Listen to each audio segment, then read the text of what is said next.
Marnie's taken some leave, so we've got Liam from Closer to a Flag. Picked up by Archer again. He tries to crash through the pack. He does. He got through Maxwell, and he has a flying shot at the goals. And then it's a magnificent Glenn Archer goal. 2 in a minute to the man who's the shin bone of the century. So once again, we're on Zoom. Look, Marnie's had to call in sick. She's taken a day of leave. She's gone straight to HR at Further North HQ and requested a day off. And she's got it because, as we always know, if we compromise and we do what Marnie wants, which always seems to work. But she's off. I've got the next best thing. Some people say this is the next best thing to Marnie. We've recruited Closer to a Flag again. Liam's here. How do you feel with that pump up, mate? Wow, what an intro. All I can say is I feel a bit like Hugh Greenwood right now. I've just been in the twos and now someone's gone down. The big star Marnie's gone down and in I am. So in honour of Marnie, I thought I'd shout out Hugh Greenwood straight up and glad to be here though.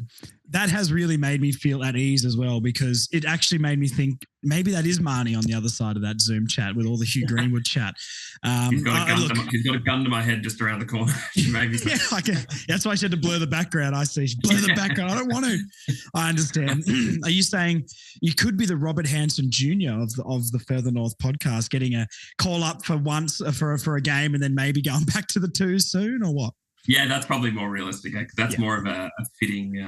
Let's hope I can have an 8 disposal, and hopefully you don't sub me off. Actually, in this. Yeah, we might have to.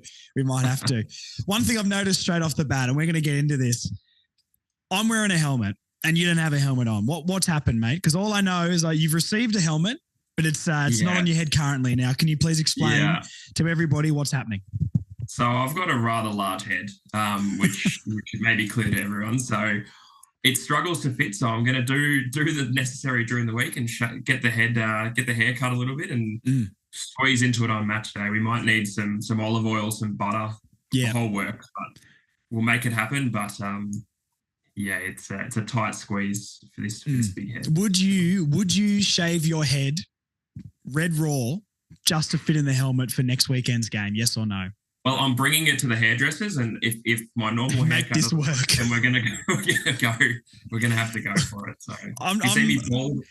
If only you knew somebody who knew how to cut hair for a living, who's as passionate about getting that helmet on your head as I am. I don't know where that person is, but I'm just saying, if you did know someone, maybe you should take advantage of that. I'll be popping in, don't worry. Well, that's fair. WD-40 and a 0 buzz all over. That's what to expect from you before next week. That's what if that's what needs to happen, that's what will happen because the helmet. I love that's exactly what I wanted you to say as well. So, we could talk about the game, the Geelong North Melbourne game that happened a couple of days ago or yesterday. Don't really want to at the moment. I'm just more excited about it. It's Helmet Jerry Game Eve, or it's the week leading into it. It's the build up to the big one where we all wear helmets down at Marvel Stadium. I don't think it gets much bigger than this. Everyone, please, if you haven't got helmets sorted, get your hair cut because as we can see from Liam's dilemma, you need to be able to squeeze into them. Try them first because it's tough. I've got a normal size head. I have noticed Liam's head is rather enlarged. So it was on me for not getting an XL. I blame myself completely. But please don't forget, all the information will be there. We're going to get to the game early, try and get a photo with Tristan in the warm-up. And I think that'll be the greatest bit of social media content ever created. Do you agree? I completely agree. There's not enough Helmet Jerry sort of media stuff going around at the moment. So there's a gap in the market. We're gonna fill that gap, and it'd be great to see. Imagine a full packed Bay 29, everyone in a helmet. How good? Yeah, I want David King pointing that out on Fox Food. Dermot Brereton usually commentates our games, so I guess he'll be pointing it out in the Bay. If he's not too busy rambling about how good Tom Stewart is for the entire game, then maybe he can have some Tom Stewart did take the piss the whole game. So he did. And maybe we should have put Will Phillips directly to Tom Stewart. Yeah, or just anyone for that matter. Just anyone. But yeah, it'd be good to see, I guess. We know a few that have already sorted their helmets out. We had the other admins try on theirs last night. And very exciting. Theirs got much smaller heads than mine, so it fitted quite well. So no excuses. It's going to be a good sight on Saturday. All right, then. I guess we'll talk about the game. So we went down to Tassie and played my favourite team to play against, the Geelong Cats. They did say on the broadcast that's 13 losses in a row to Geelong. And I remember the days when we used to talk about Blunston Arena like a little bit of a fortress, and people still bring that up every now and then at the barbershop when I'm talking to them about footy. They go, "Oh, it's down in Tassie though. You never know." I'm like, I don't remember the last time we won down there, to be honest. So I don't think we can claim it's in Tassie, so we've got an advantage anymore. The Cats seem to just smash us everywhere we go. Yeah. Tassie used to be, I remember we used to beat everybody down there, especially that Adelaide game comes to mind. We kicked about 400 goals in the first quarter. Yes. But yeah, you're right. I don't remember the last time. And I don't even remember the last time we got close down in Tassie. No, we're wrong. It was the Gold Coast game where we lost Harley Reid last year. Oh, yes, true. Bad. But that did feel like a loss at the time, to be honest. That's what we've forgotten about. But other than that, I think it's not really a fortress anymore, but who knows? We just need to maybe get one win. I think we play West Coast there in a few weeks. So a couple of weeks. We really need to turn into a fortress for that game because, we better win that one. Well, I mean, half their team got suspended. Is going to get suspended for fighting in the derby, apparently on the weekend. So hopefully a few 2-week suspensions, and we can play their waffle team or something. Yeah, we did play their waffle team like a year ago, I remember, and we just got over the line. So. 5 points. Yeah. And the first game they ever played together in round 1 too. So. Yeah, one of their accountants played for them, I remember. So, Sick. God, good times. So we went down by 40 points to the Cats. How were you feeling going into the game? What did you think our chances were, and how were you feeling when the siren went?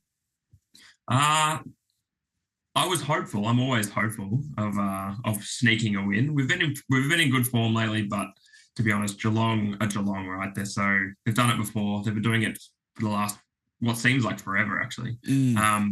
We actually started really, really good, and I was getting a bit hyped about how good we were playing as a handball game. Bit of Globetrotter stuff.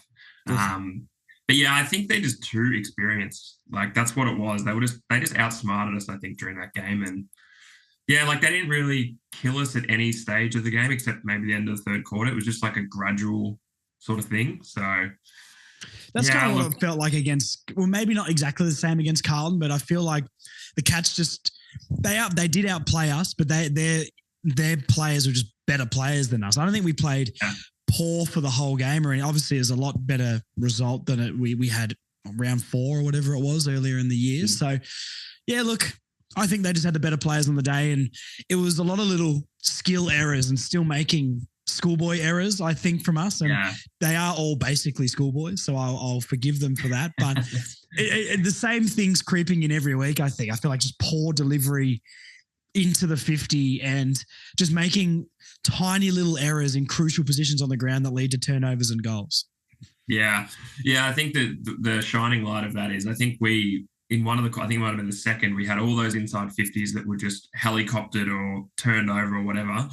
Geelong would go in there, forward line, and Stengel was kicked 3 like absolute, not fluke goals because he did it 3 times, but classy. Just 3, classy is the word. So you take those 3 off them and put it on us. If we have a really good small forward and they don't, it's like now the game's even. And yeah, we had a few really bad brain farts as well on the goal line, which is two gimme goals, and that's already 5 goals right there. That is true, and that's sort of basically the margin we're working with. So, yeah, I don't know. It's we had a lot of the ball. We won. Well, I've got a note here. Like the stats were pretty even for the whole game. And if anything, especially in the contested and uncontested possession stats, we beat them. But they're just better with the ball and made the most of their chances. We have a lot of possession every week. We just can't do anything with it. Do you think that we overpossessed the ball and tried to pass it around a little bit too much when sometimes you need to find a balance between, passing backwards, getting that extra handball, or just sending it forward? Do you think we overpossess the ball sometimes? Yeah, we played right. Well, I think sometimes we do a bit of both. Like sometimes we can overpossess it, and then other times we just do the old dump kick, bomb it, don't look where we're going. So there's somewhere there's like a Goldilocks zone in the middle there where it's like not too hot, not too cold. It's just the right way to play. What a reference. Sometimes we do it. Oh, thank you. I've been working on that. Working on it. But yeah, we had the balance perfect in the Collingwood game. I remember me and you watching that and going, my God, we're kicking it short and then we're lowering our eyes inside 50. That's like the perfect, I guess, mix for us. Yeah. Whereas in the Geelong game, we did either handballing it 400 times, which did come off a few times, but turned it over a lot, or the bomb and Tom Stewart marked it what seemed like every single time we kicked it down the line. So somewhere in there, there's a good spot. I think we'll get there eventually, but for now, it's sort of one extreme or the other. That is true. I mean, I look at the inside 50 count, and LDU leads us in inside 50s. It feels like basically every week it's either him or Sherry. And as much as I'm honouring the great man with the helmet, their disposal's not the best. Like Sherry gets a lot of clearances, but it's like the hack kick forward. And look, it worked for the first goal of the game. And it worked a couple of times, hacking it forward. And Dermy on the broadcast giving us great insight again, saying it drops quick and it gives forwards a chance, which is probably true. But I've watched a lot of LDU and I still don't think I've seen him kick to a player's chest in the forward 50 ever. Yeah. He had the most inside 50s for us out of everybody with 4, which isn't very many. But I guarantee you they're all helicopters to the top of the square.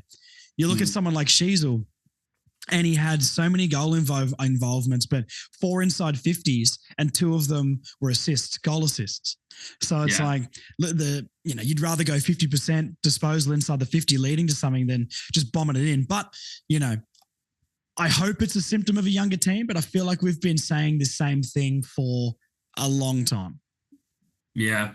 It could just be a panic thing too. Like, I noticed that sometimes with LDU, he extracts it, he runs, and it looks so nice. And then, I think he's just already done so much that then he's just a bit of a panic. I find sometimes he's got space, but he mustn't know, and he just sort of sends that footy as far as he can. I'm like, you had time, mate. You're so good.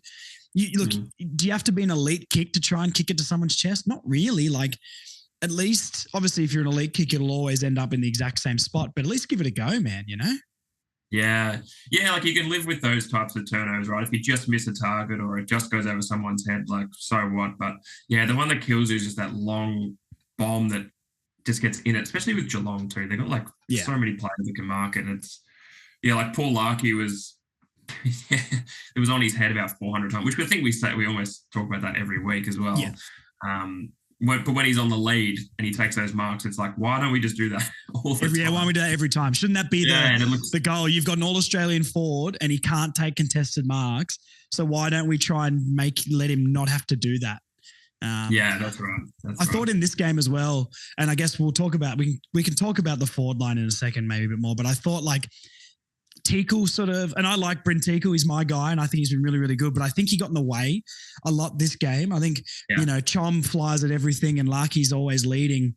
I just found maybe he was on top of those guys a little bit, but I'm also not sure where 3 tolls are meant to find each individual space. So I'm no coach, but I just feel like, the forward line, the forwards didn't find much space, and that could be the Cats dropping into defence and filling the gaps very well. But there was a couple of plays like the Dersma goal right near the end that they sort of found these little channels to lead into, but I don't find we do it super often.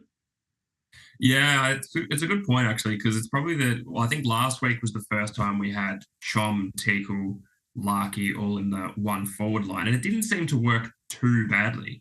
But did not look too good this week. I think it was Teakle's worst game, but ever since he's joined, I've really loved him and love having him on board.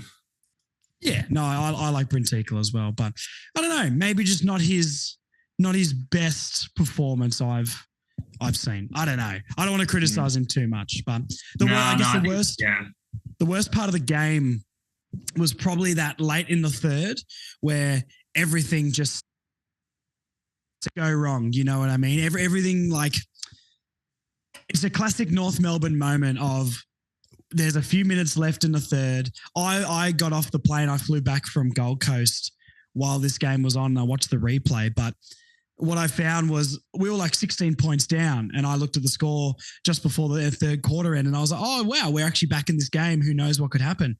I closed my phone, did what I needed to do, got home, looked at it, and I'm like, wow, that went downhill incredibly quickly. Do you think we're ever going to be able to not give up red time goals? Oh, it's the most frustrating thing. So in the last 16 seconds of the third quarter, we conceded 2 goals. I don't know how often we do it, but I don't know if it's a fitness thing, if it's just like a mentality thing, or not too sure what it is. But yeah, we just love it. And yeah, it kills you because yeah, like you said, in that third quarter, we actually came back really strongly. But then 3 goals in what was 2 minutes of playing time, I think it was, it just kills the energy of the whole team. And ever since the last quarter, we just sort of was like not a formality, but was just like a last quarter, we didn't really have the energy to come back again. We used it all trying to get back in the third quarter. So yeah, I don't know if it's a fitness thing, but I'd hate to see the stats. Surely we're the worst in the AFL for it. We must be, but yeah, maybe it's a fitness thing, maybe it's a focus thing. Not sure. Really not sure. So we end up 40-point losers. I guess it didn't feel like it was that big though. I think it maybe ballooned out a little bit. I felt like we maybe lost by 4, 5 goals at most, maybe 4. But 40 points does make it seem a little bit worse. Only scoring 66 points is a concern as well. Larky 3 goals sort of did what he had to do. Dersma obviously 2 with his 6 touches I think he got. But the rest of the forwards really didn't impact very much. Zerha 1 goal, Paul Curtis 1 goal. We were missing Eddie Ford. Obviously, your man Robert Hansen Jr. didn't really turn up. So it's we need to find a way to score more points because we've barely scored over 100.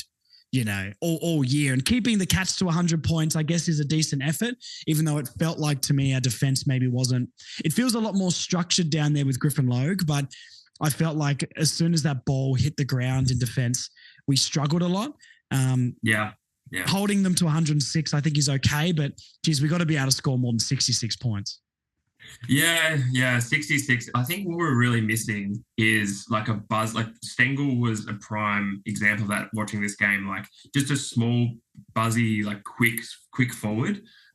Just someone like that in our team changes it massively because we've got a lot of medium-sized forwards Curtis, Zerha, but none of them are super quick and just creative. I guess you could say they're both creative, but a Stengel or someone like that in our forward line would be a game changer. Because Hansen Jr., I think, I think he might have had his time now. Even though he did look okay in certain moments, it just didn't come off for him.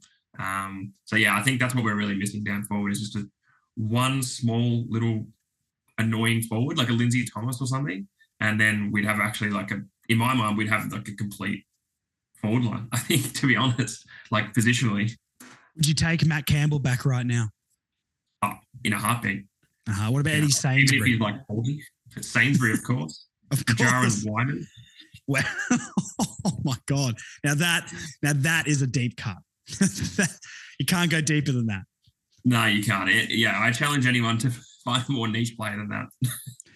All right, let's have a look at the forward line, mid and defense. Where do you want to start? I guess we talked a little bit about the forward line. Let's start in defense then.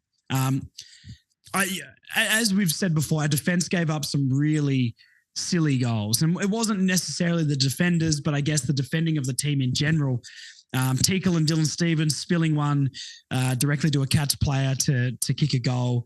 There was one where Aiden Core should have rushed it over the line and seemed to get confused and didn't, and that led to a goal. I don't know. I do think in the air, we seem a lot stronger with Griffin Logue down there. We're not really giving up a lot of marks in front of goal, but as soon as that ball hits the ground, we do seem to be very, very vulnerable. And I don't think Luke McDonald was bad. I don't think Jackson Archer was bad or anything like that today, but the Cats just seemed so much more damaging when the ball hit the ground in their forward line. Yeah, I agree. I think Jackson Archer actually had a really good game, but it was just Stengel just being, that one class above. And I think McDonald too, he was fine. I didn't really notice anything particularly wrong with his game. But the 2 brain farts that we had, and then, you're right. When it hits the ground, a few of their mids just came in and popped up and kicked some goals. And it seemed like they kicked their goals a lot easier than we did. Like it Very was classic always, North, us working and working and working for a goal, and then it just goes straight back up the other end, and they get on a run of 3 in about 2 minutes. Yeah. But yeah, I think you're right though. Griffin Logue, like he has been like he's still a little bit rusty, I think, with some of the drop marks he has. But yeah, having him in defense is like an actual game changer because you can shift Chom forward. He hasn't been like, I think Kerno kicked 5 on him last week, but about 8. 4-2, I think. Yeah, and 4-2 of them were probably from free kicks. So, yeah, probably. But this week, I can't remember who he actually played on directly, but I can't remember any of their key forwards really killing us. It was just like just an even spread of contributors for them. So yeah, happy to have him back. Now let's talk about something I'm sure you're very excited to mention. Your man, Jaden Stevenson, came into the team and played off halfback, where he's apparently been absolutely dominating in the twos. Now, what are your opinions and what were your thoughts on halfback Steve-O? Let's never have that happen again. I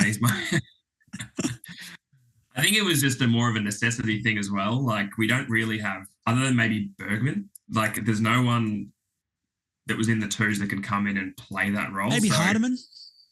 Yeah, maybe Hardiman. Yeah, that's probably one. But yeah, look, let's never try that again because it didn't work at all. Like I think everyone clearly can see that. And his best role, like everyone forgets that last year over the first 10 games, he kicked like 20-something goals. So like his role is in the forward line somewhere. I'm not sure how you fit him in there now that we've got Curtis emerging and Ford and the likes. But yeah, defensive Steve-O, unfortunately, just isn't it. Yeah, it was very interesting to me. Like Eddie Ford goes out, Stevenson doesn't play his role, and when you could bring a Bergman or a Hardiman in, and keeping a Robert Hansen Jr. in as well. I mean, look, give Hansen Jr. a couple of games to see how he goes. I think, we'll talk about him more when we go to the forward line, but maybe didn't quite, impress to stay in. But, I feel like we had other options there. It's interesting they're playing him off halfback. Is there a player on our entire list that we haven't tried off halfback yet? Because I feel like, Braden George goes and plays halfback. Darcy Tucker's now a halfback. We've got so many of this type of player. I don't know if Jaden Stevenson is the guy to really play there. And it was an interesting decision, but it almost felt to me, and let me know if you think this is wrong or completely different. I didn't think he was very good either, but one thing I always thought he was good at was his disposal and finding a target, and he proved me very, very wrong yesterday. It felt like there was so many moments, though. There was an almost, wow, look what he nearly did with his dash. He looks quick, he looks agile, and then he just screws it up. And I'm like, it was, if a couple of those kicks went not directly to a Cats player, I feel like we'd be talking very differently about his game. Yeah, he had a few almost moments. And I do admire the fact that he was trying. It's not like he just gave up. Yeah, you could tell that, yeah. You could tell he was trying. And he did get a holding the ball as well, which I've never seen from Steve-O, I think, ever. But yeah, he did try, but I don't know, maybe it was a bit of nerves as well that played a part to it. Maybe he thought this was like his big chance to make it. Probably was. Make a statement or something. And but I don't know, it didn't look very good. And you shouldn't be getting nerves at like 26 years old though, right? Yeah, I know. And then but then the other part is like I think back to like McKercher and Fisher playing that role like over the last 2 months, and I felt much more comfortable, even though Fisher has his moments. Like I feel more comfortable with those two, like either of those two, rather than what was mostly Steve and then Tom Powell for bits as well. I felt like Fisher and McKercher in that role is much more safe. Even though I'd like to see McKercher in the midfield because he's so good at using the ball. But yeah, I'm not sure about Steve-O where he fits in the team, but I do think there's something there. Just we haven't figured it out where it is on the field yet, I don't think. Jeez, has he been with us for 4 years and we're still trying to figure out exactly where to put Jaden Stevenson? Yeah, he's such an almost player for us, and I just feel like he maybe is what he is at the moment. I agree with you. As you said, we talked about this yesterday, that, if we were a top 8 team and you put him in the forward pocket, I think he probably kicks 2 or 3 a game, but we're not going to be there for a while. So I'm not sure. Just watch us, I think he's contracted for next year, but watch him leave after next year, then go to play for a team in the top 4 and he'll just become a star again. So it's very interesting. I'm not sure, but I'm kind of over the Jaden Stevenson thing now. I think we've got, like I said, Eddie Fords, Miller Bergmans, Riley Hardemans, Paul Curtis up in that forward line. You got Braden George, Dersmers. I think it's time to give. Obviously, that we give them the shot anyway, but let's not. It would have been more beneficial to bring a Bergman or a Hardeman in, to be honest, because they're more of the future compared to a Jaden Stevenson, which he's probably got another year in his contract. And I don't know, unless we get contract year Steve-O, I don't know if he's going to be extended. Yeah, I think you're right. I think because Bergman, I don't think's played this year. Hardeman had a few games, and he looked pretty good, to be honest. Like not out of place at all. So it's why not throw it at one of those young guys? But yeah, you're right. Steve-O, he's on $500K a year, I think, with us as well. So maybe they're like, let's just throw him in there. He could have had a really good game yesterday, and then we all look like schmucks. And he's but here we are. Not to be. We can add that $500K to the war chest in 2026. That'll be great. Lick again. yes. As long as we get a pit art along with him, it'll be fine. Last bit about the back line. We'll lump him in with the back line. Tom Powell. Now, Tom Powell had 0 centre bounce attendances in yesterday's game, and all the heat maps showed him running around half back. What do you think his role needs to be to stay in this team? Because he's a good player and he racked up the footy. He got leather poisoning yesterday, but I didn't, watching the game, I didn't come away from that going, wow, Tom Powell had like 32, 34 touches, whatever he ended up having. So, we could see in the first half of the year what he could do in the midfield, but Sheezel being so good, Simpkin being in good form, obviously LDU Wardlaw in there, we've got a pretty good mix, and they're all spreading the centre bounce attendances out pretty evenly. Will Phillips gets a lot as well. Where do you see Tom Powell fitting into this team long term? Because he racked up a lot of footy off half back, but I don't know if that's the place where I see him playing his best footy for us, especially after his first half of the year in the midfield. Yeah, I didn't particularly enjoy half back Tom Powell because, like we were talking about before, when the ball's in Sheezel's hands, something good will usually happen with it. And I think Tom Powell's like not at the same level as Sheezel when it comes to that, but he's also one of those guys where you're like, all right, he's got the ball. It will probably find someone. Like he's one of the few that I think he kicked it to Dersmer actually in that play in the last quarter. So it's like he's one of the few players that can actually kick the ball well. So I'd rather see, a 15 disposal game from Tom Powell where he has a few centre bounce attendances and plays off half forward rather than 32 in defence. So I think his position is half forward and then chopping out a Sheezel or an LDU every now and then in the midfield. That's right. Sort of see his role. Yeah, it's true. I mean, I feel like we've got so many types of that player though, and he's not that type of player, that half forward, half back that pushes into the midfield, but we just don't have room in the midfield for him. And it's crazy. Like, I said this a lot last year. I'm like, I don't know. I don't know where he fits in. It doesn't mean I don't think he's a good player. It doesn't mean I don't see a future for him, I guess, or he's not good enough to make it, but he's not getting in the midfield over those other guys. And, Darcy Tucker has been pretty good. I like Powell better than Tucker, but Tucker's played that halfback role well. Fish, McKercher, Hardemans, Sheezel can go down there, but Sheezel's off half forward. Then you got Fords or Curtis or Zerha to push up as well. It's such a crazy mix of those guys. Tom Powell on the wing maybe, but you'd think McKercher maybe moves to the left wing eventually. Scott has got that right wing down unless Scott doesn't re-sign with us. I don't know. I'm confused where I see him long term, but I think we have to make it work because he's a very talented player. Yeah, I agree. It's actually a good thing to be talking about how we've got so many good players battling out for the same positions. But yeah, I think there has to be a way to squeeze him in to the midfield occasionally, like not in your starting when you've got Wardlaw, LDU, Sheezel, but in the second mix when a Sheezel needs a break and go somewhere else on the field. But yeah, I see him as a half forward mid. And yeah, maybe on one of the wings. But it's sort of like a second, what's the word? Like he's got a good sense for goal as well. We had a couple of games last year, and even this year he's kicked goals, kicked a couple as well. So I don't know.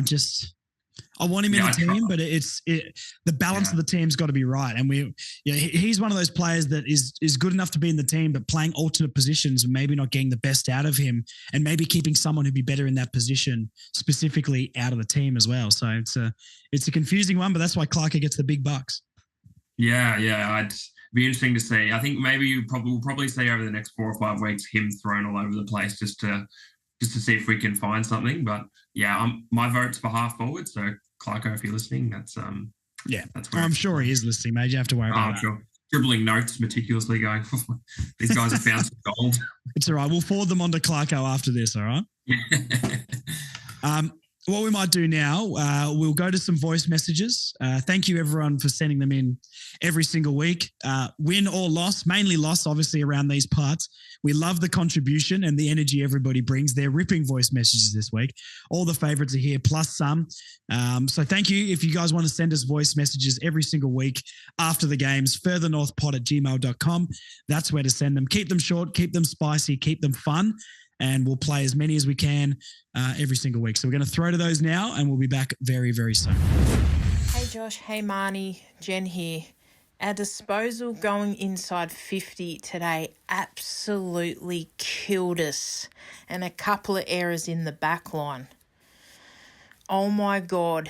Everyone else get out of the way. Give the ball to Harry Sheez. He is so good. Anyways, hopefully we beat the Tigers next week. Go Roos. Disappointing loss. Goes to show what McKercher and Fisher bring to the team. She's all absolutely dominating as usual. Reckon it's Stevenson's last game. A lot to build from here, and hopefully for the better. Hang in there, North. Go Roos. Unfortunately, didn't manage to catch the game this week, but I mean, if Harry Sheez isn't a lock for the All-Australian team, it's an absolute disgrace. It's scary to think how good, or even better, this kid is going to be, but he's just a superstar. Hi, Marnie and Josh. I'm glad those 3 weeks of games are over. I hope over the off-season, Clarko gets them just kicking into the forward line and hitting targets, because it's going to make a hell of a difference when we can finally do that. Anyway, go the Roos. On to next week and a big win, hopefully. Hey, Jared from Tassie here. It was so good to be down at the ground, seeing the big boys fly, the zoo, the the Chom flying high, taking some screamers. But I just thought we were first to the ball, and that was like a punishment for some particular reason. Geelong would just mosey on, get there a second, and just take the ball away from us. And yeah, good to see them in live, and I think we've got a bright future. Go Roos. Whether or not it's to the club's detriment, I would rather see our club no longer sell home games away. All games should be played in Melbourne. We're a Melbourne-based club. Time to do it. Hey guys, Jesse here. A few thoughts after that game. I think Slevo has played his last game for the club. That was pretty pathetic. Sheezel is God. That's it. Chom has duck-like qualities. He's getting better and better every week. And finally, Helmet Sherry is turning into the most dominant ruckman in the league. It's amazing to see. The next Dean Cox. Thank you to everyone who sent in those voice messages. Fantastic every week. We love getting your thoughts and your feedback on the game. If you need to express your feelings, you need to rant, this is the place. If you want to scream and say how great North Melbourne is as a club, this is the place. This is also the place, for the most niche badges out there. Now, do you want to show everybody what you're rocking right now? So I'm repping a Jack Marnie badge. We couldn't get Marnie on the podcast today, so I thought I'd bring my own version of Marnie, Jack Marnie, on the pod today. So yeah, I think I'm the only owner of one of these. So if anyone else has one, leave a voice memo next week. And tell me. That's actually not a bad idea. Everyone, if you've got a really niche player as a badge or like a footy card or anything like that, send in your niche player photos of anything. Send in a photo of your badge, footy cards, photos with niche players. Send them into the podcast and we can repost them and share them out because that shows you're a true fan. It's like, I think I've told this story before, but you know, when I used to live down in Launceston, the Hawthorn North games down at York Park were my annual footy game.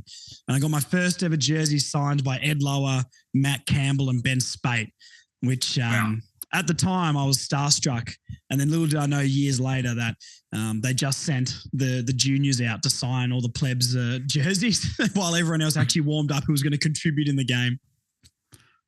There were still three pretty handy players. I think Ed Lower actually went on Big Brother too. So you've got some real big players there. But I think they're all all right. And but that's how it all starts, right? You have some players come to your footy training or something like that, and then you build a connection with those players. So I just have a connection with Jack Marnie. Not sure why. Just feel it, and that's why I always wear the badge. It's about heart. It's about heart and soul. And you know, we were reminiscing yesterday as well about we were lucky enough to see Jack Marnie's last ever North Melbourne moments, which is something I'll never forget. I'll never forget it too. I remember it so vividly. He got absolutely crunched by a Port Adelaide player, did his shoulder. We'll possibly never see him play AFL ever again, although I think he's somewhere on Gold Coast lists. Yes. But I don't know whereabouts he sits in their pecking order. Although my knowledge of Gold Coast list is pretty low, I must say. So is Damien Hardwick's. So I understand. It's very interesting. I reckon if you got a list of all the players that got delisted last year or became free agents, I reckon there'd be about 25 players better than Jack Marnie who didn't get picked up. Like, I'm biased, I guess, but like, is Bryn Teakle really not better than Jack Marnie? Like, what's going on? You know what I mean? Yeah, and even with the players we delisted, if I cast my mind back, like I think Flynn Perez. I think he was better than Jack Marnie, maybe. Phoenix Spice is probably better than Jack Marnie, I would think. We're real clutching at straws with this analysis. I'm trying to remember who else we delisted. I can't remember. There's too many to name. But yeah, I was so surprised when they picked him up because I'm like, what gap is he trying to fill? Yeah. I'm not sure, but best of luck to him. Love him. Sure, he's a great bloke. And I hope his last moments on an AFL field weren't him getting absolutely poleaxed by a Port Adelaide player who I can't remember who that was. No, and thank God we can't remember because that game was awful. Let's talk about the midfield then. Harry Sheez, what a player. Wow. I think 25 contested possessions out of his 35 touches, or 36 touches, one or the other. And I think someone told me, I don't have this confirmed, but someone told me he's the youngest ever player to have 25 contested possessions in an AFL game. Yeah. First teenager, I think, was the stat, which makes him the youngest, I guess, unless a 10-year-old did it. Kane Turner did play at a very young age. Yeah, he did. He is insanely good. Like, there was all this talk of Nick Dacos last year and even this year as well, but maybe it's the bias in me, but I think Sheezel is a class above Dacos. And massive call. I can't remember us ever having, because we weren't around, I guess I wasn't around in the 90s to watch that era. We didn't see Carey. I don't remember us ever having a player so good, like at such a young age as well. Like, we've had great players over the years, but he already looks like he could, which I don't want this to happen, but he could already be our captain if we really wanted to. And just every time he gets the ball, something good happens and he just gets better and better, and love him so much. Yeah, I love him so much. 9 clearances as well, which topped our team. I don't know. If he wasn't on our team, if we had the exact same team minus Harry Sheezel and we were sitting 2 and 16 or whatever we're sitting at, I don't know what it is, we would be in dire straits right now. We would be so lost and so upset. Not that there's not other players to look forward to, but he's already the best prospect and the most solid option we've got. You know, he is the reason we're happy now and are going to be happy in the future. Yeah, that's right. Because like we've got a lot of good players coming through, but he's already like elite. Like if he doesn't make All-Australian team, then I'm protesting. I'm doing something because that will be outrageous. But yeah, he is just insanely good, and I can't even remember him ever playing a bad game like at all. No, like let alone it's crazy, and he's only 19, which is insane to think too. Like, and thank God we've given him that fat contract as well. Yeah, it should have been even longer. Give him a 20-year contract. I don't even care. Just How did Aaron Norton get a longer contract than Harry Sheez? That's unjust. What was Harry Sheez next? Like 7 years or 8 years? Yeah, well, he signed a 6-year deal, which kicks in next year. But Norton got an 8-year deal, 8 years, $7 million or something like that. Unless I've got that completely wrong, but I feel like at Norton's was at least 7, if not 8 years. Yeah, so thank God we do have Sheez because if I don't even want to think of a world without Harry Sheez, to be honest. It's scary to even bring that up. Good luck sleeping tonight. I apologise for the lack of sleep for work tomorrow. I shouldn't have said that. Shout out to another midfielder. I think Jai Simpkin's been really good since the bye. Obviously rocked by concussion, wasn't playing very well at all. And then I think the last few weeks he's really shown leadership qualities. And it was interesting to get your thoughts on this because I said this to Marnie, that he's got to play the fourth midfielder role, but he's got to be really, really good at it. You've got Wardlaw, Sheez or LDU in there. That's our midfield core. If Jai Simpkin can play that fourth guy and lead the team and lead by example to a degree, that's his perfect role in this team going forward for when we make finals and all that sort of stuff. He tackles, he chases, his intent of the footy is great. He's shown himself to be really clean and clutch in front of goal. Yes, he makes some mistakes and some turnovers, but it's hard not to in a team full of children. I just think he deserves a little bit more of a mention for his footy the last couple of months. Yeah, he's been awesome because I think you're right. I think that concussion really rattled him, even though it took him 3 or 4 weeks to come back from that. And then when he did, he just didn't look right. I think then he took a few weeks off, and that West Coast game is probably his best game that he's ever played for us, I think. Like none other spring to mind. And like you mentioned, kicks goals, wins the ball, tackles, does pretty much everything like to an above average level. Like he doesn't really have any major flaws, and he has a real crack too, which is what you want to see from the captain. And especially like he'll probably be, even though he's like 25, he's like the most senior midfielder we have other than Shields. Just him having a crack, and he has been really, really good actually. So probably doesn't get the love that he deserves. I blame Harry Sheezel and George Wardlaw completely for that. Yeah, taking the thunder. Yeah. Even though Jai is way more handsome. But hey, I guess it's not all about looks down at North Melbourne. Most chiseled jaw in all of the AFL by far. What is the thing that the kids do these days? What do they call it? A mewing. Is that I heard about this a few weeks ago, and it's something to do with you put your tongue like on the roof of your mouth and your jaw like gets strong or something. I'd never heard of it before. I thought people were saying mooing, and I'm like, well, what is Gen Z doing? Why are they pretend to be farm animals? All of a sudden, I realized I was wrong, and that just shows my age.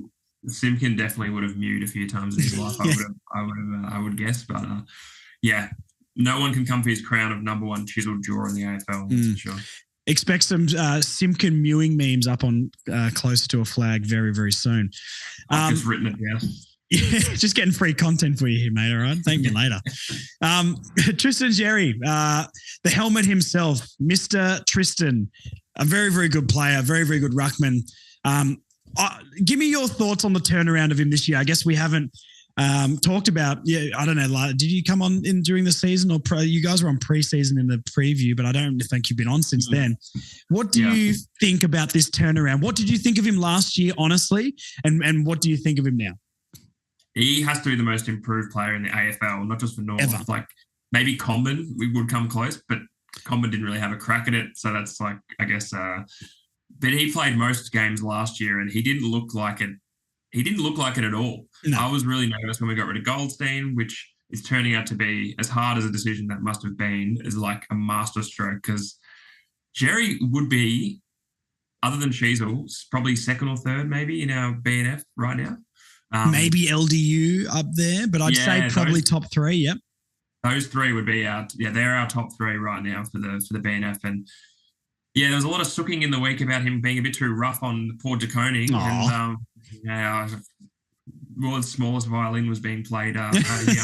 But he did it again. He absolutely destroyed. I know they don't really have a ruckman, Geelong, but the fact that he could take advantage of that was really just showed how good he's been. And he's also weirdly a good kick at goal.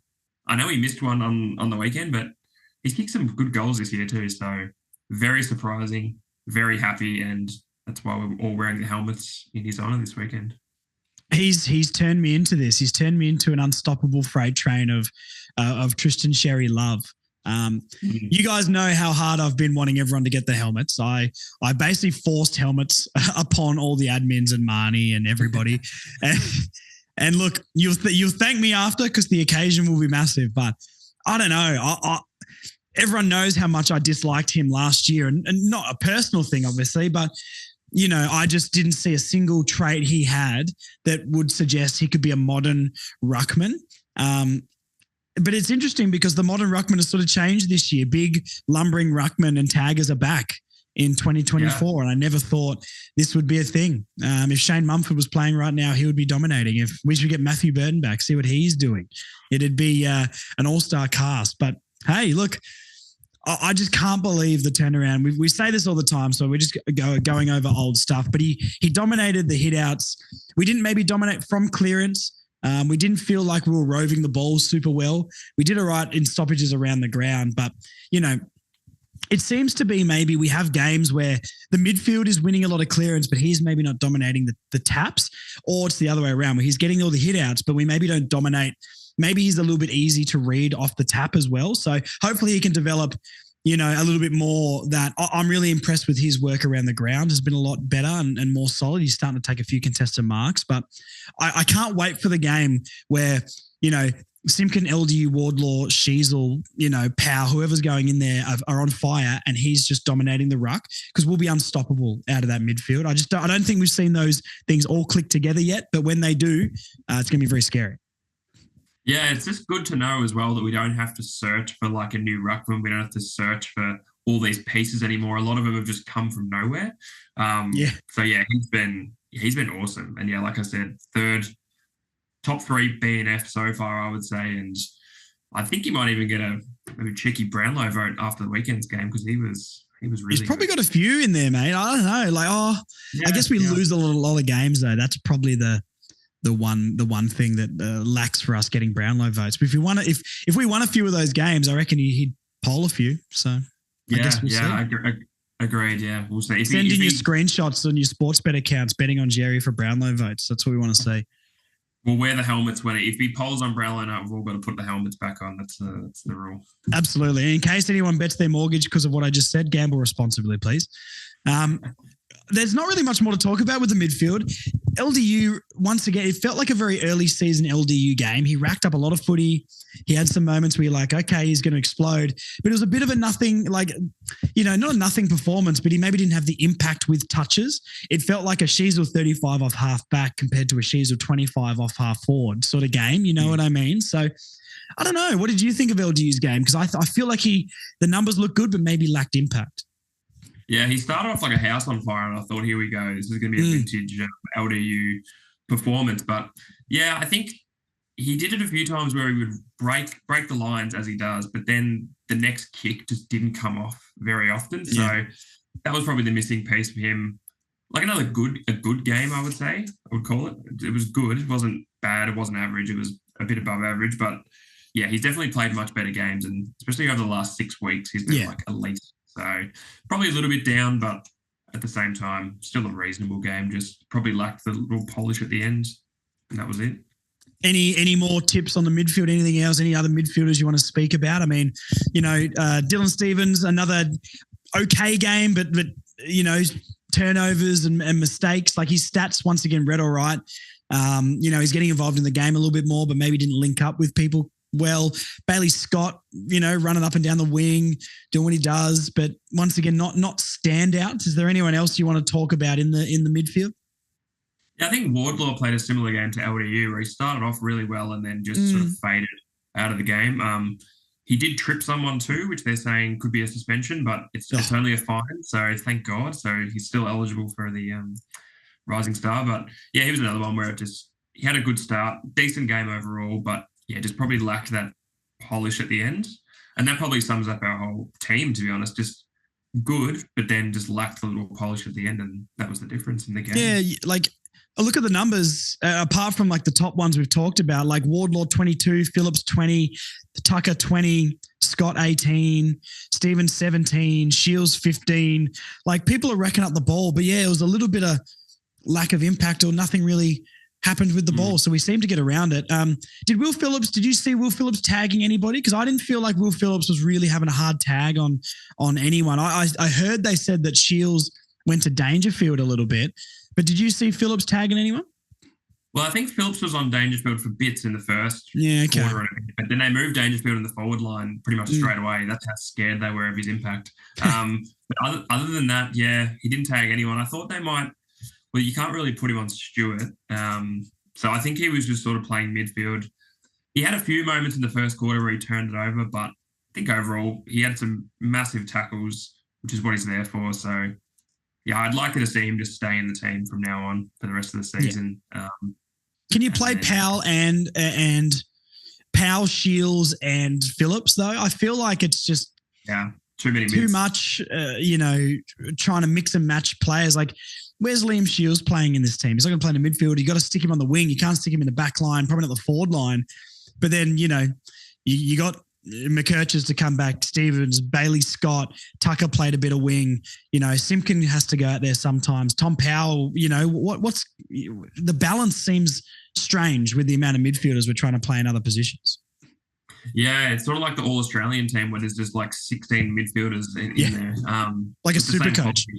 Yeah, that's right.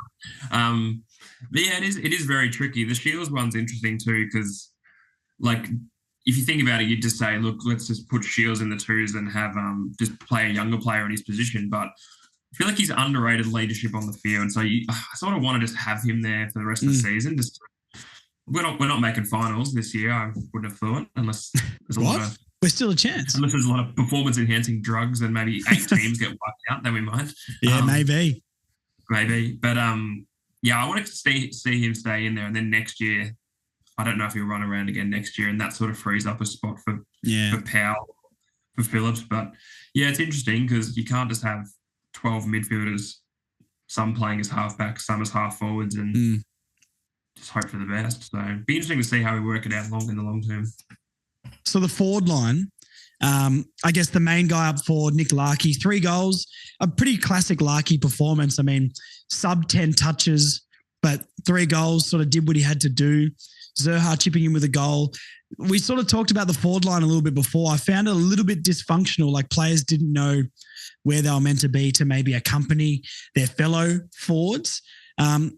Let's go through a few names. Let's talk about another man of yours, your man, Robert Hansen Jr. What did you find in his game?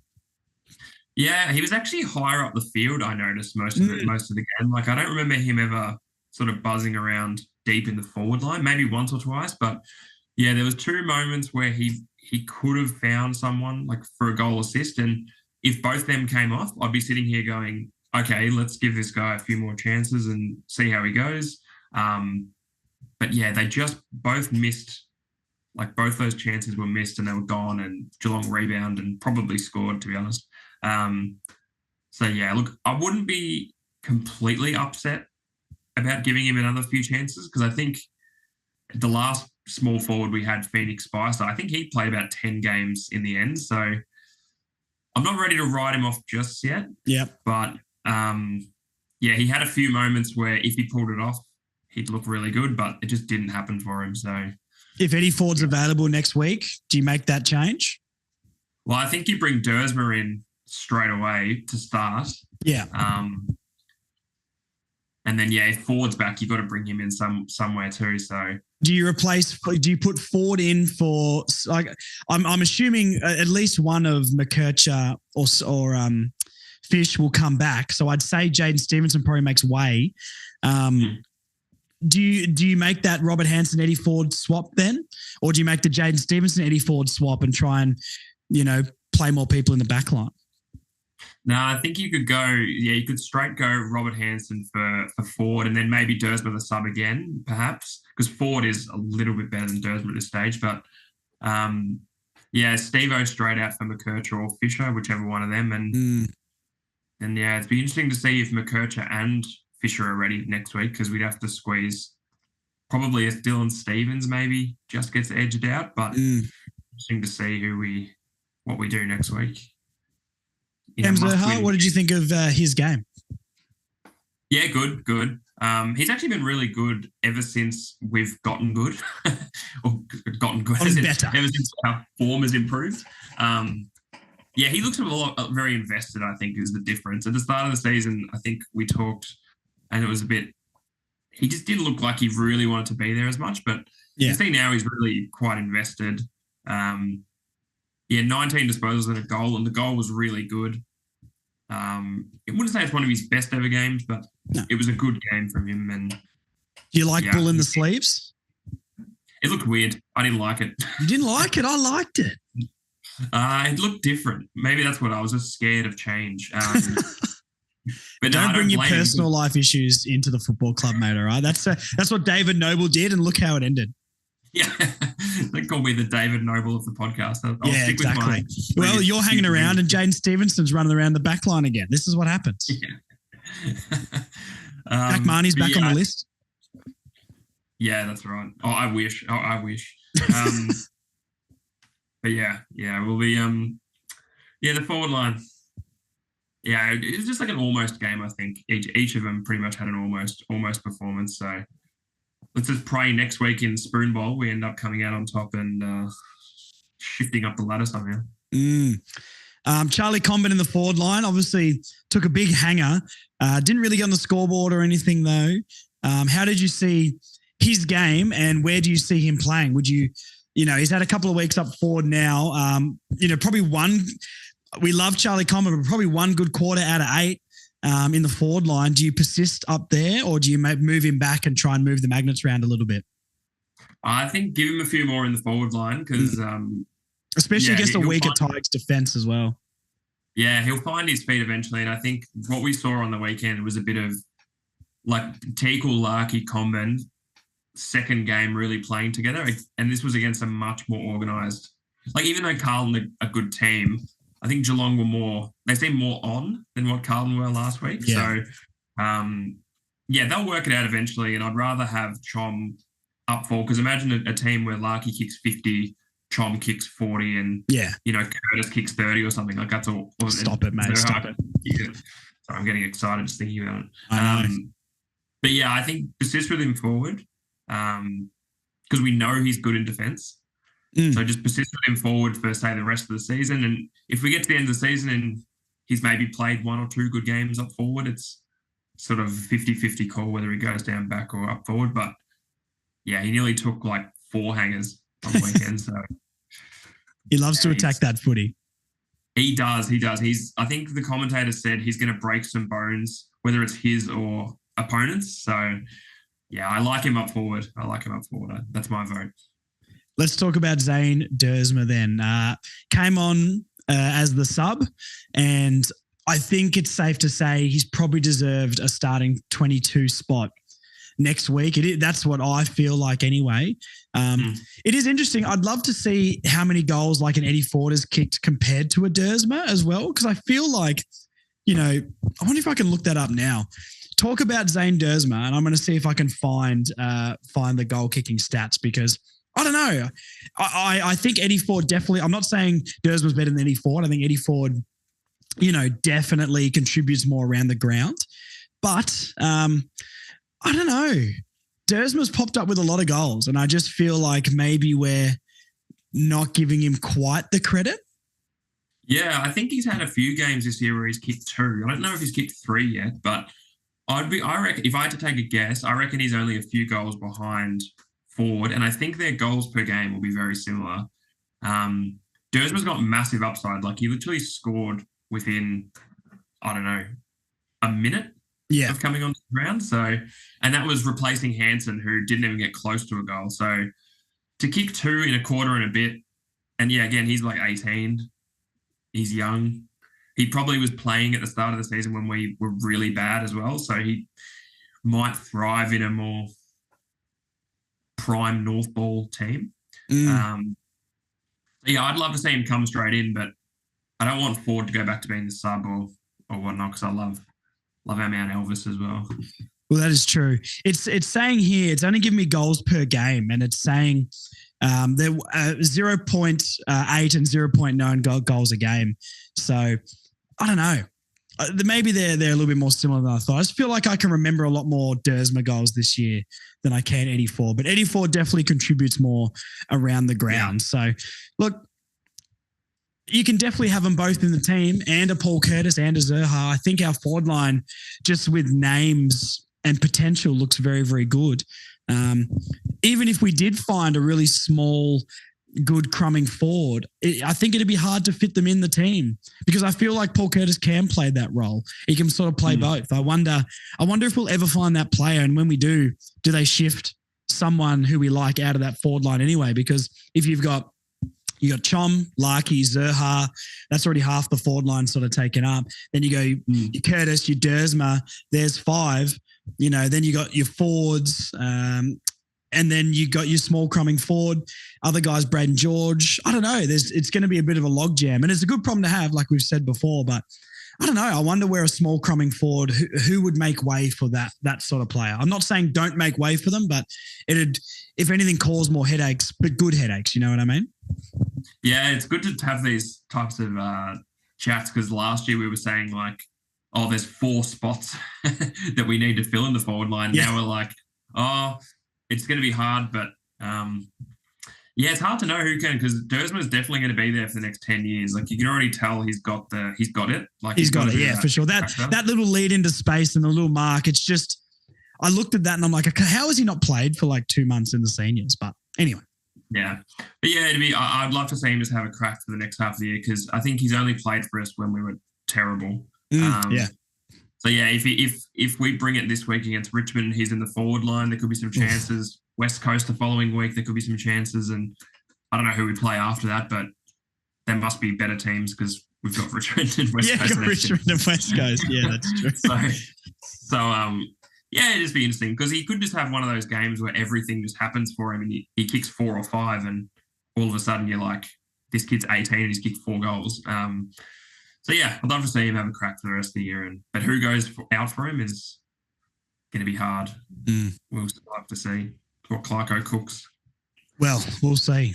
We'll see. Clarko's got a lot to do. I mean, it all depends on recruitment as well. I think recruitment depends massively on if Chom goes forward or back. Like, if a great forward, a tall marking forward is available, I think you've got to grab them in a trade or something like that and send Chom back. Or if not, and you can get like a trainer in the draft, big North fan, key defender, get him in and then maybe Chom plays forward. I don't know. Well, frustrating options, but good options to have, even though it is frustrating and difficult to figure out. So, beggars can't be choosers, and we're definitely beggars. We can't complain that we have too many players we want to be playing on the field because in years gone by, we haven't enough players we want to play on the field. Yeah, that's right. So, let's see what they come up with this weekend. I think Chom is under an injury cloud too. He went off in the last quarter too, so praying he's all right. But, let's just pray to God that we beat Richmond this week. I'm terrified. That's all. Let's go Sean Alley Club Champ. So we chatted before the pod and we've decided Sheez 3, Sherry 2 and Simpkin 1 vote. All happy with that still? Yeah, absolutely. Like Sheezel, that's the easiest 3. Yeah, it's easy.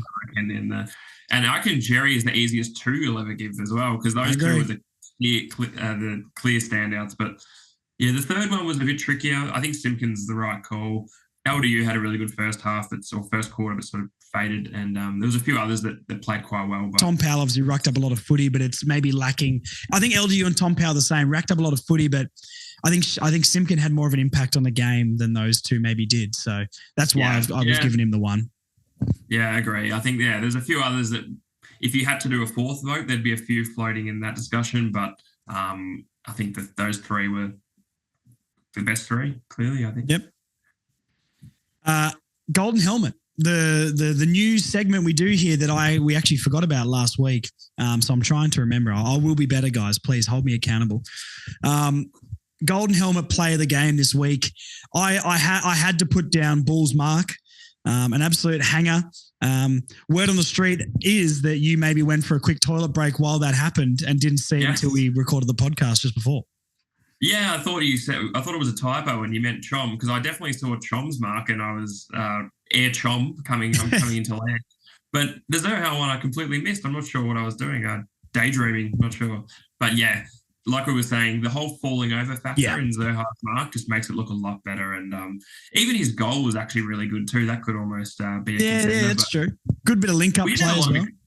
When you think about it, actually, we had some exciting moments during the game to choose from. So, Zohar, I think the falling over factor helps. And you absolutely have to fall over. If you don't fall over, I don't even want to hear discussion that you can take mark of the year. You could sit on somebody's head. I know you. Which one did you reference? Ashley Sampi? Is that the one you were talking about before? Really climbed a ladder. Memory bank. Unless you're a 5 foot, springboard of a player who sits on people's heads. If you're a big guy, you've got to fall over. Everyone should know, Chom, if you're listening, mate, if you sit on someone's head again and take a clunk, your brain needs to go, all right, gracefully fall over so it looks better so I can win the TV or whatever, or the Mazda or whatever they give you for mark of the year. Because I don't know. I feel like Chom's mark has been talked about so much more than Zohar's, and I think Zohar's was a mile better. Chom's was great. Don't get me wrong. We love Chom, and he, great to almost push a guy under the ball and serve as just like a one step. Oh, I'm just going to walk along him like a ramp. But I don't know. Zohar's had a bit of double grab Bobby Hill action, fell on the ground. He's a little bit smaller, so it looks like he gets up higher. I think we need to respect Zohar's mark a little bit more. Chom's taken the limelight, and I don't know if his mark was better.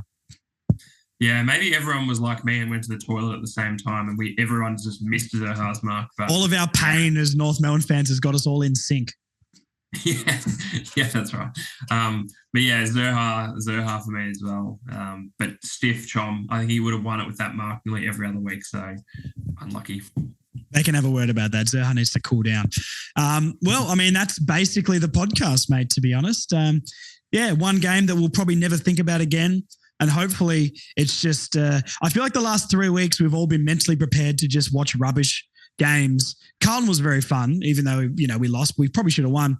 But, the 1, 2, 3 on the ladder with the Swans, the Blues, and the Cats. Now we've got through that. We've got a couple of winnable ones now. How are you feeling about Richmond next week? Do you think we can win? Shitting my pants. But yes, I think if we play how we've played the last 6 to 7 weeks, I did watch the Richmond game today, which I don't know why I put myself through that because it was horrible to watch. Two rubbish teams. Two rubbish teams. We're a 5 or 6 goal better team than Richmond, I think, at the moment. Okay. But you just never know with these types of things because Richmond are on the bottom. They could just really fire up seeing they're playing another cellar dweller, and they still have some pretty good senior players is also the worry, like Taranto, Hopper, Prestia, some players like that. So it does scare me, and I'm always worried that a forward who's never kicked a goal in his life just comes out of nowhere and kicks 4 against us. It's going to be the Kazitsky game. Is it Justin? Justin Kazitsky was the Saints guy. What's this guy's name? Oh God, you're testing my knowledge. Something Kazitsky anyway. It's something Kazitsky. It's the Mitch Kazitsky announcement game coming up. Hopefully Aiden Core can do a job. I need to look at his name now because I feel bad, and I know people always roast me for not knowing a lot of these players' names. Anyway, look, I'm pretty confident too. Hopefully we get the win. So please get down. Bay 29 will be back. Everyone get your helmets. You can get them last minute. I'm sure sports stores sell them, but everyone get your Tristan Jerry helmets. We're going to make an army down there. We'll meet before the game, try and get a photo with him and get some good content down at Bay 29. All the admins will have their helmets on. Don't you worry about that. I'll be making sure. Otherwise, I'm going to be very, very cross. His name's Jacob Kazitsky. And let's hope we don't have a Jacob Kazitsky, his breakout game next week. But I'm sure Aiden Core will put a stop to that. Thank you for coming on, Liam. Thank you for all the work you do with Closer to a Flag. It keeps us entertained. Has Closer to a Flag got anything to plug right now? Feel free if you need to. Not really. We do have the Bay 29 tickets, which we'll put the link out tomorrow at some stage. We are very disorganised, so it will come out at some stage tomorrow. Yeah. Not sure exactly when. We all have 9 to 5, so sometimes that gets in the way. So there'll be the ticket release today and tomorrow. And other than our profound love for our new player sponsor, Toby Pink, there's nothing new in our world. Sponsoring players posting memes and praying that North get on a roll and win a few. That's basically how I'm right now. Now that is the dream. And I said to everyone as well, if you can't get Bay 29 tickets and you've got your helmet, buy tickets in the bay to the left of Bay 29, because then you'll basically be where we're sitting and you can join in with the chants and all that sort of stuff as well. If we need that much space. I don't know if there's going to be 10 people or 100 people turn up in helmets, but I have a good feeling that all the listeners here and the followers of the pages and everything get behind it. So I'm trusting you guys to show up. Don't make me look like an idiot being the only one sitting there with a helmet after we couldn't fit it on Liam's head. No, I'll somehow squeeze into it. Don't you worry, it'll be on. Unreal.